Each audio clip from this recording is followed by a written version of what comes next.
So hi guys, welcome back to my channel dream boys 94. So first of all అందరికీ వైకుంఠ ఏకాదశి శుభాకాంక్షలు. ఆ దేవుడు మీకు మీ కుటుంబానికి మంచి లైఫ్ని అయితే ఇవ్వాలి, మీరు కోరుకున్న కోరికలన్నీ తీరిపోవాలని అయితే నేనైతే మీ తరఫున నేనైతే దేవుడిని అయితే ప్రార్థించాను.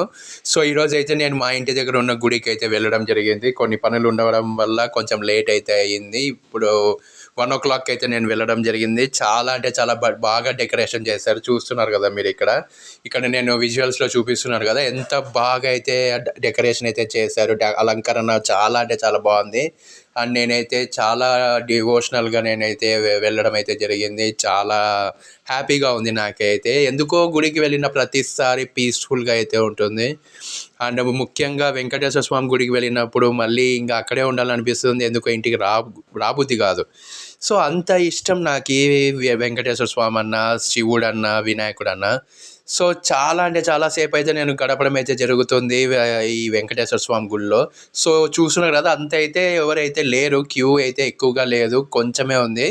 సో ఇక్కడైతే మనం ఈ కొంచెమే మీకు చూపిస్తున్నాను కదా, ఈ కొంచెమే అయితే ఉంది. నా వెనకాల కూడా తక్కువ మంది అయితే ఉన్నారు.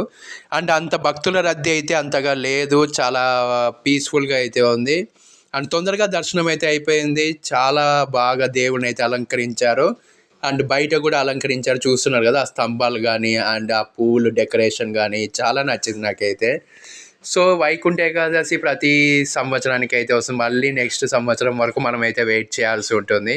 సో నెక్స్ట్ సంక్రాంతి అయితే ఉంది, దానికి కూడా మంచి మంచి బాగా డెకరేషన్ అయితే చేస్తారు.